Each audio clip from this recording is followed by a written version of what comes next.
The day I got an invite to my high school reunion. But I wasn't supposed to be on the list. The person who sent it had died 10 years ago, the same day I was expelled for a crime I never committed. It all started on a gloomy Tuesday morning. The rain had been pouring since the crack of dawn, the kind of relentless drizzle that soaks you no matter how good your umbrella is. I was already late for work and rushing to my car when I saw the envelope sticking out of my mailbox. At first, I thought it was junk mail, but something about it stopped me in my tracks. The paper was thick and cream-colored, like it belonged in another era. My name was written on it in a neat, looping script, and there was no return address. I held it up for a better look, letting the rain dot the surface. I had to know what it was, but I didn't have time to stand there in the cold. So, I stuffed it in my pocket and hurried on my way. Hours later, on my lunch break, I remembered the envelope.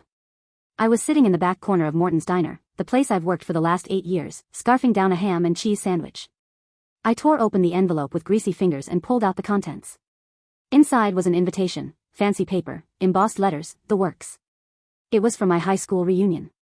The class of 2008. At first, I thought it was a mistake. I didn't graduate in 2008. Hell, I didn't even finish high school. I got expelled a week before graduation. Yet there it was, as clear as day, my name on the list, inviting me to the event. The signature at the bottom was the part that made me stop cold. It was signed by, your reunion chairperson, Verity Langley. I couldn't breathe for a second. That wasn't possible. Verity Langley was dead. Let me back up for a second. High school for me was St. Matthias Academy, an old Catholic school in Cincinnati. It wasn't prestigious or fancy, just the kind of place where strict rules met outdated traditions. Think morning prayers, ties as part of the uniform, and teachers who acted like they were training you for a convent. I wasn't a bad kid. I kept my head down, got decent grades, and avoided trouble. Senior year was supposed to be my big break. I had plans. College was the goal, and I'd been accepted into a good state school. Everything was lined up perfectly. Then, June 3, 2008, happened. The day that ruined my life. Mr. Donovan, my physics teacher, claimed someone had stolen his Rolex. Not just any watch, it was some kind of heirloom, worth thousands. The school launched an investigation, and by the end of the day, they claimed they had found it, in my locker. I still remember the look on Mr. Donovan's face when they called me to the office. He was smug, like he already knew what was coming. Principal Henderson barely let me speak. They expelled me on the spot. My parents were called to the school. My mom cried the whole way home, while my dad sat in furious silence. My friends? They didn't believe me. Nobody did. I went from being a normal kid to a pariah overnight. The truth didn't matter. The evidence said I did it. But I didn't. I swear, I didn't. Here's the part that stuck with me, though.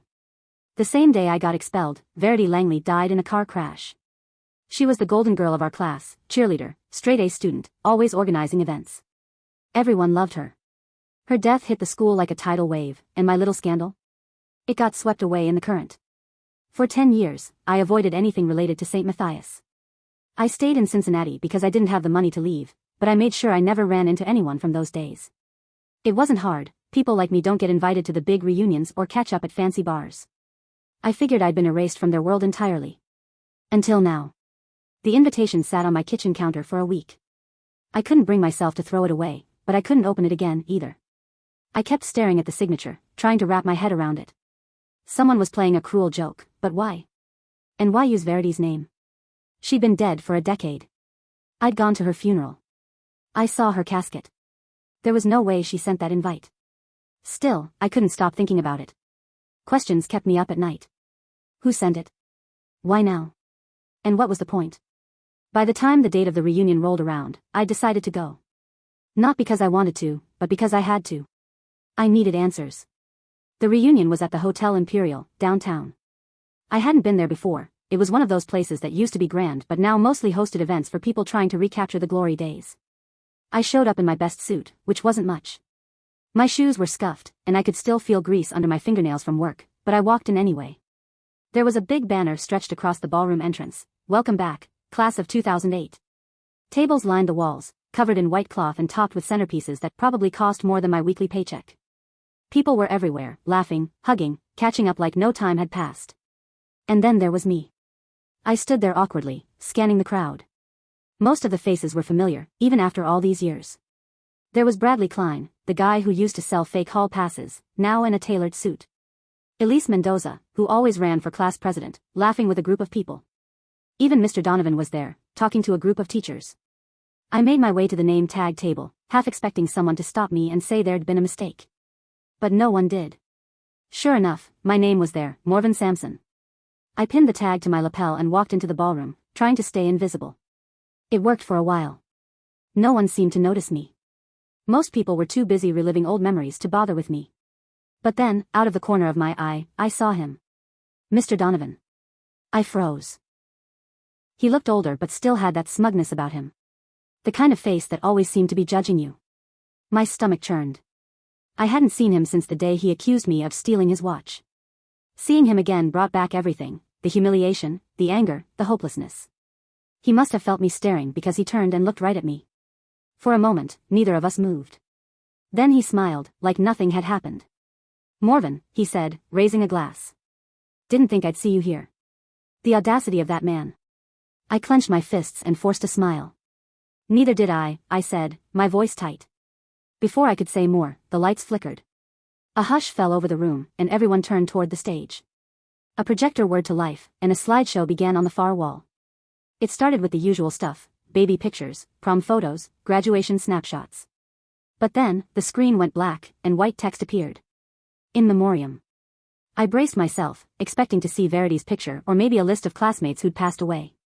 But instead, the screen showed my yearbook photo. Morven Sampson, the text read.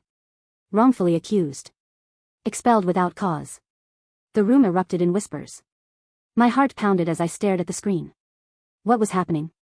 Who did this? Before I could process it, a voice echoed through the speakers. A voice I hadn't heard in 10 years. It was Verity Langley. The room went silent.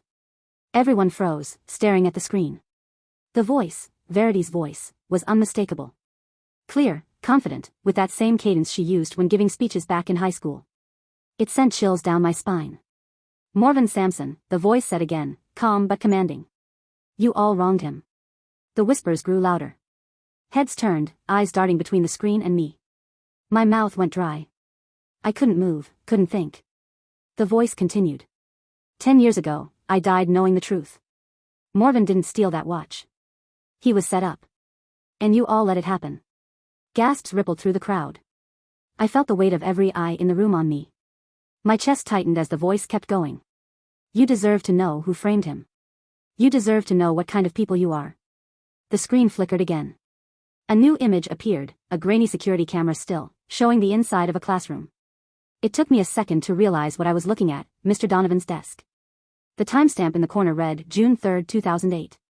The video played. There, clear as day, was Elise Mendoza. She opened the desk drawer, took out the watch, and slipped it into her bag. Then the footage cut to another angle, her standing at my locker, sliding the watch inside before hurrying away. The room erupted. Gasps, shouts, accusations. Elise, who had been chatting and laughing minutes ago, stood frozen in place, her face pale. She opened her mouth to speak, but nothing came out. That's not all, Verity's voice said. Mr. Donovan knew. The video changed again. This time, it showed Mr. Donovan in the principal's office, talking to Elise. The audio was faint, but the words were clear enough. You'll win class president if Morven's gone, Donovan said.